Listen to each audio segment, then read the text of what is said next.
And I want to talk about Dame time. You speaking of time, let's talk about Dame time. Because the report came out earlier today that the Blazers are looking to deal that number 3 pick that they got during the draft lottery. So the question is as follows. Are the Blazers trading the number 3 pick to help Dame instead of rebuilding a mistake? And Zay, the mic is yours to kick us off. After that back and forth I saw on Twitter earlier today about Dame saying, "Hey, if the fans want me gone, to make a petition and basically put it in. I'm ready. I'm ready to get out of here. Like that's the energy he was putting towards it. I'm ready to get out of Portland, and you just should put the petition up, and I'm ready to go. So it's interesting how he says that in that dynamic, and now it's looking weird how the front office will perceive what the fans are saying, and maybe if they want to just move on because everyone knows Dame Lillard sells tickets. The name of Damian Lillard sells tickets. And I think using the number 3 pick as leverage in a stacked draft to potentially bring somebody over is an interesting one. I just don't know who you're bringing along to start winning. Who's gonna be that guy to put with Dame and they start going towards an NBA Finals, because he's not talking about Western Conference Finals because he's been there already. He went there with CJ McCollum.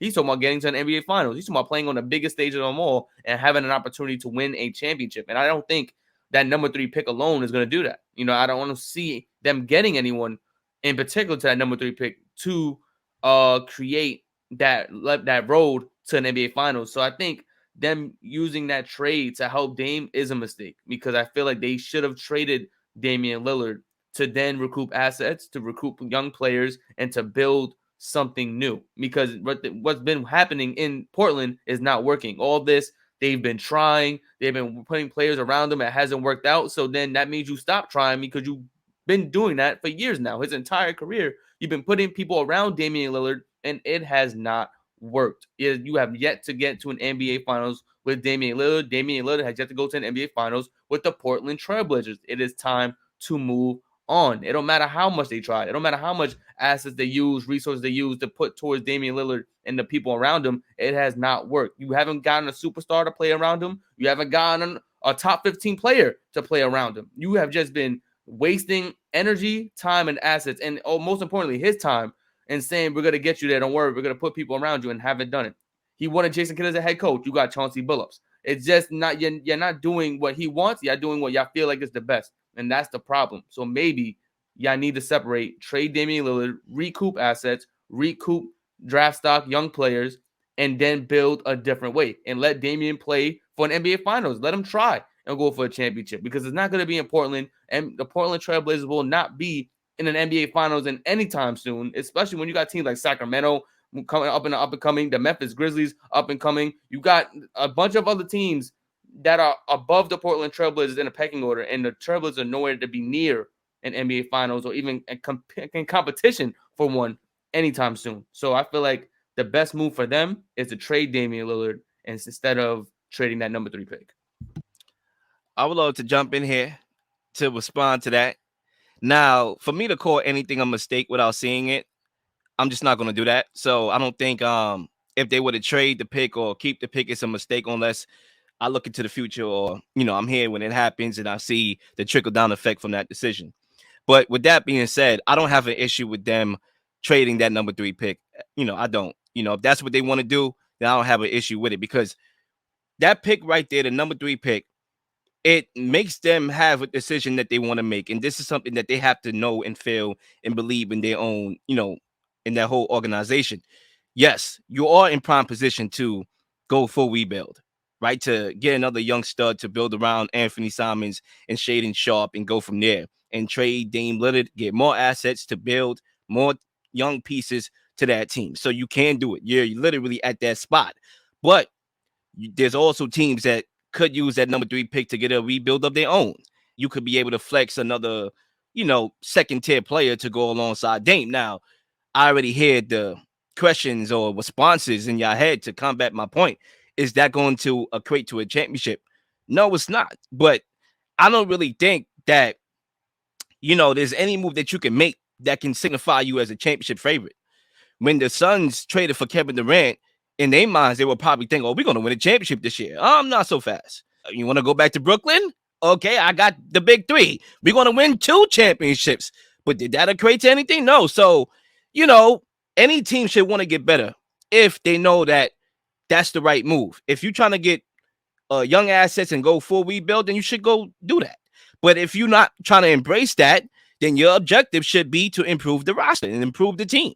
So I do think if that's where they want to go, then that should happen. Look, me personally, I wanted to see Dame in Brooklyn because I feel like if there's any star that's really compatible to Dame and complementary to Dame is Mikal Bridges because of what he can do on a defensive end and how he's still growing his ceiling as an offensive player. So I thought that makes sense. However, with that number 3 pick and another first round pick and a young player in Anthony Simons, could you perhaps package a deal to get Mikal Bridges from Brooklyn and pay him alongside Dame? If you can do that, I think you should go and do that. You know, I understand that a lot of people are tired of seeing Dame lose out, but at the end of the day, they had the opportunities in the past. Dame didn't show up, and I get that. But I really do feel like these low market teams, they have an unfair shake in the media because one of the hardest things to do in today's NBA is to keep a superstar happy. Okay. And we should know that by all the examples we get constantly. Coaches get fired, draft picks get mortgaged. Okay. And for them to say a year later, trade me and trade me to this team. Otherwise, I'm out.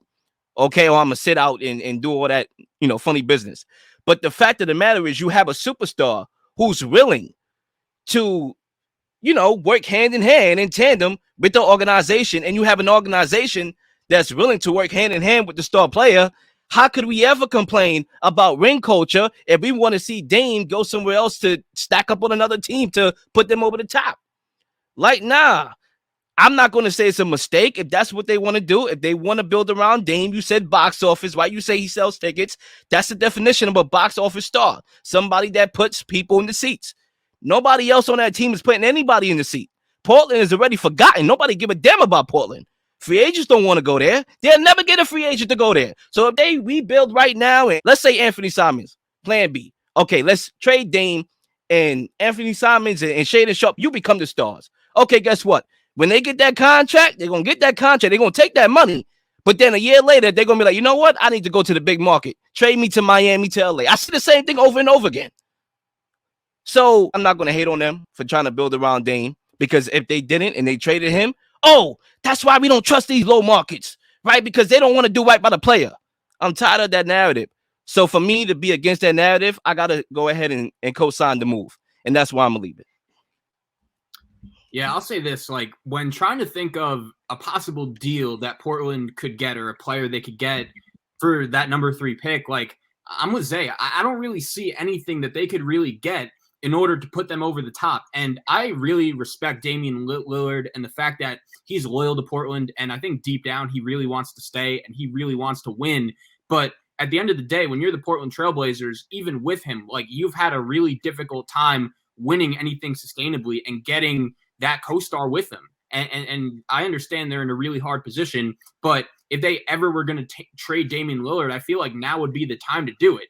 And I just don't really know a deal you could get or a player you could get from any other team that you could pair with Dame to really put this Portland Trailblazers team over the top. You know, they mentioned it, the Western Conference, it's loaded. When you look at Denver, when you look at the Lakers, you look at a young team like Sacramento up and coming, Phoenix, like Minnesota has a lot of good young talent. I just don't really know where the Portland Trailblazers with Dame and even with another co-star, like, where that would get you. Like, I like the idea of the Mikal Bridges trade. I think that would probably be the best they would do. But if you're the Brooklyn Nets, like, would you have any interest in trading Mikal Bridges for the number 3 overall pick? I wouldn't. I feel like that would be a deal that it would be very unlikely that you draft a player with that number 3 pick that's as Bridges. I want to respond to that because I thought about that too. We already know they turned down 4 first-round draft picks, so they're not going to let him go easily. But I think for me, if you're Brooklyn, you are also in a crossroads because you can't really go full rebuild. You don't own your picks.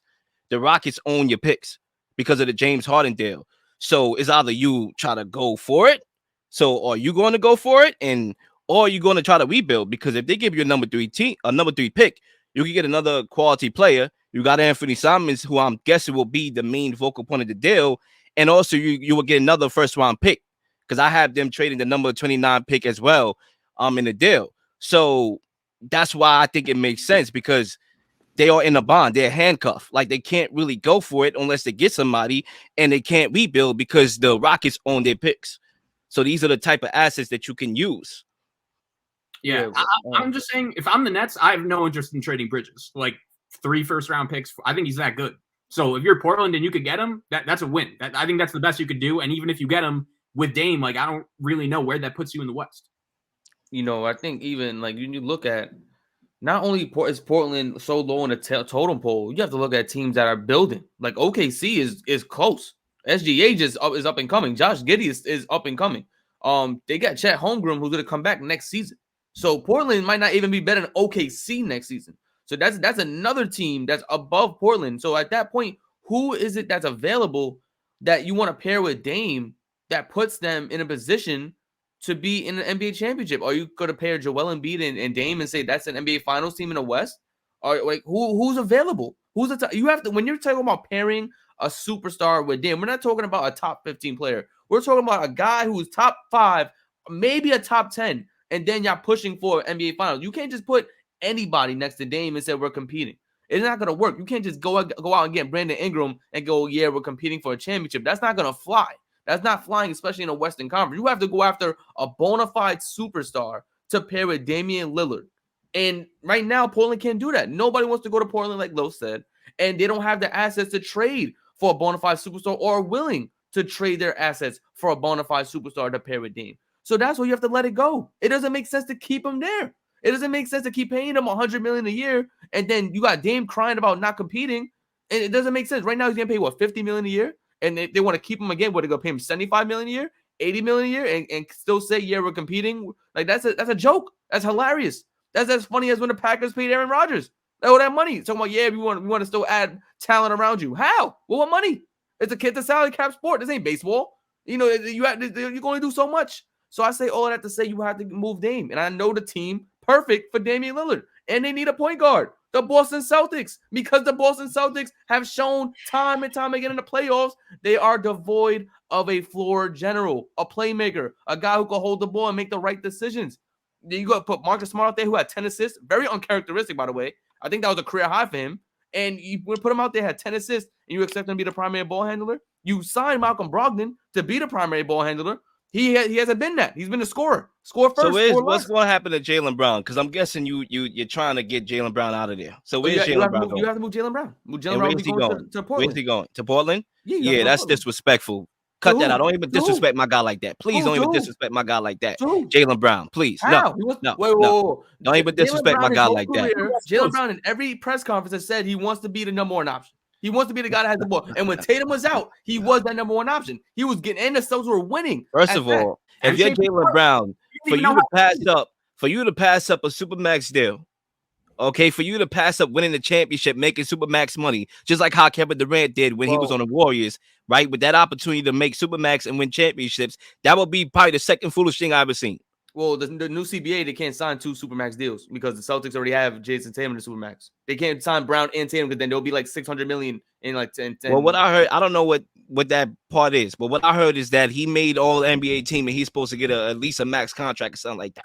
Do we think that's what I heard? It's him and Tatum. Boston? Because every time I hear him, he talks about how much he hates it there. Yep. At the end of the day, bro, they're on the Eastern Conference. I expect them to go to the finals. Does that shift anything? No, I don't think it shifts anything. I think he will remain on that team. That's just me personally. My last point, when you talk about that number 3 pick, like, of course, you have to see what package you're going to get. Like, you're just not going to trade that number 3 pick for peanuts. It's all about what they can get for that pick. And what my point is if they get a tier 2 star, let's say, for example, let me throw names. Maybe I'll call Anthony Towns. Mikal Bridges is obviously the main target that I'm trying to get for Dame. Then, yeah, you could trade and try to see if that could put you in the thick of things in the Western Conference. Like, think about it. The Warriors are not the top team in the Western Conference, right? But they trust in Steph, right? Because, they're falling apart. But they still going to go after it, right? Not everybody's going to win a championship, bro. We have to realize that. But if you can formulate a team that can be competitive and make the playoffs, then you give yourself a shot in the playoffs. Like, there's no team, there's no trade that you can put together right now that will make you say this team is going to win the finals. It's not a trade that exists like that. I agree, and that's why they should trade Dame because they don't have a shot.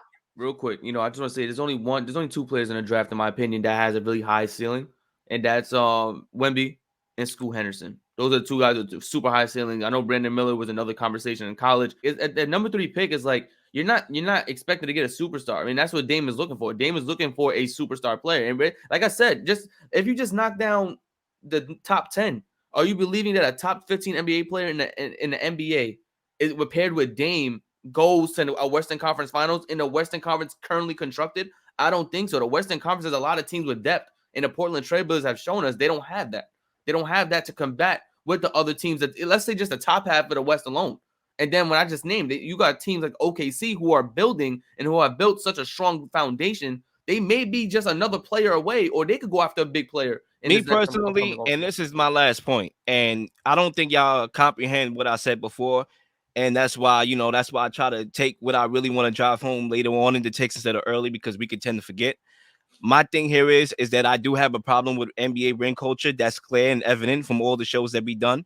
And I just hate to see, players go in and formulate super teams. I'd rather a player go back at it next year and the year after that, just like how in the NFL you see Kirk Cousins go after that. You're going to get bounced, but go ahead, get better, Dak. That's exactly my point. I don't want to see, him going to a place where it's going to put a team over the top. I want to see a player get better. How about you up your game? He had his chances before, right? So it's not a Trailblazers problem. It's really a Dame problem. But they believe in Dame. Clearly, they gave him a Supermax contract, right? So it should be Dame. Do you want to go, all right? Or do you want to remain on this team, get your money, and that's it? So to me, it's about what Dame want to do. Mm-hmm. And so far, Dame has said that I'm not requesting a trade, but I also don't want to be a part of this youth movement, okay, on Portland. So Portland said, all right, you don't want to be a part of the youth movement. I'm going to take that number 3 pick that I got, because obviously if they got the number 1 overall and they was able to draft Victor Wembanyama, then I'm not even sure we having this debate. But obviously they missed on him. So they had the number 3 pick. He doesn't want to be a part of the youth movement, but he wants to be a part of the team, clearly. So just like how you would do anytime you have a superstar on your team, you build around the superstar. That's literally how it goes. When you have a superstar on your roster, Kevin Durant, Giannis, Embiid, list goes on. F the picks. Build around the superstar while he's there. Clearly, he's still there. So build around the superstar unless, he wants to go and you want to embrace the rebuild and it's mutual. Then, obviously, you get rid of him. That number 3 pick is an asset for you to draft, and you get whatever draft picks or income in the Dame deal. That's it. Real quick, I just want to say this. This all started when Dame said his loyalty to Portland. This all started from there, and then after that, it's been I want to win. I want to do this. I'm not standing here for the youth movement. It's like the youth movement, and it's like, well, if you're loyal to this team, you do what whatever the program wants to do. What's slated for the program, you're loyal to it, and you stand by it. That's it. There's no, I'm going to go here. I'm going to go there. I want to be competitive. I want to do this and that. There's none of that. And you shouldn't be saying that in public. If it's private conversation you're having, that's fine. And keep it private. But don't go out there and be like, I want to compete. I don't want to rebuild. Bro, what happened to loyalty? If you're loyal to the program, then keep it loyal. Think about it. Kobe Bryant, he won championships. I get it. He won championships, and this is a part of ring culture because everybody feels that Dame legacy is incomplete without that ring. Fine. At least I know Dame to be probably one of the best Portland Trailblazers of all time. I can't say the same thing about Kevin Durant in anywhere he's been, right? So that's a legacy in itself. But just like how Kobe Bryant, he won his chips, I get it, but he remained on the Lakers. He was a part of the youth movement until he retired. He asked for a trade at one point in the Lakers. Long time. That was way in. That was like what when they tried to get CP3 over there. That was a long time ago. Before long time ago. But he stayed on the team, and he got his stats, and he made his money. He was happy. You got frustrated though. When you're not winning, frustration builds. It's like, all right, what is this organization doing? Like, are we winning or what are we doing here? That's what Dame is asking, because you move CJ. Like, CJ was a problem. Like, he was the issue for them not winning the championship. So you moved him, and you got worse. So like, what's the goal here? What are we doing? I think Portland is in a unique position considering in most instances when you have a star player of Dame's caliber, usually that is enough at the bare minimum to get you outside of, picking in the top 5. But that's not the case here. And I think Portland, this is a situation where they're in a little bit of a crossroads. Like, I remember, I believe it was 2 years ago, they played the Nuggets in the first round of the playoffs, and it was clear, like, that was a series they should have won. I believe that was CJ's last playoffs in Denver, but it just became clear that, like, it wasn't really going to work out there. And it's interesting that they kept Dame, but since then they haven't really won much, because I remember 2 years ago thinking, like, man, that might have just been Dame's last game in Portland. And I understand, Lil, your point about, like, ring culture, and I agree that a team like Portland, they're in a deficit. They're in a tough spot considering they're at a disadvantage. It's going to be very hard, whatever they do, in order for Portland to win a ring. But when you're in that front office, when you're that owner, like, at the end of the day, that's the ultimate goal. And I do think that it's cool that Dame wants to be in Portland and he wants to do whatever the organization can to win going forward. But does that change if the answer is, okay, they might have to trade him? Like, that could be what's best for the organization, because that's where I think the controversy is coming from here. And I think this is a key moment for Portland. I still don't know a deal they can make that will get them any closer to a championship. And there's a good chance in 2-3 years, looking back, like, they could be even further. Yeah, I mean, look, man, I just don't see, and I feel like there will be backlash if Dame is not ready to leave yet. And you say, yo, you out of here after he done gave his all. Everybody talk about he gave his all to the franchise, right? Everybody I hear say he gave his all to Portland. Portland didn't respect him back. Well, they gave him a supermax. They did. And they, for better or for worse, they build around him, try to build around him. It didn't always work, right? Mix and match, right? Got championship guys like Norman Powell, who's a part of a championship team. Robert Covington, 3-and-D. It just didn't work. I get it. Fine. But for a guy that gave his all to an organization, are you willing to trade him, if he's not ready to go? That's just my question. I don't know. Decisions that have to be made, and, like, it's going to be a tough conversation, but sometimes you got to do what you got to do. It's a business at the end of the day. And let's see what the Portland Trail Blazers are going to do with their number 3 pick and ultimately with Damian Lillard. But anyway, ladies and gentlemen, we're going to go to halftime here. And we're going to come right back into the NFL before we get back to the NBA. So make sure you keep it locked and like and subscribe. Stick around. We'll be back in 2.5 minutes. Please like and subscribe for all the up-to-date content. You've been slinging shows left and right, slinging content left and right. Please don't miss anything. If you do, like, subscribe, leave a comment, or leave a question, something you may want to answer, something you may have. All ideas are great ideas. Nothing's a dumb question.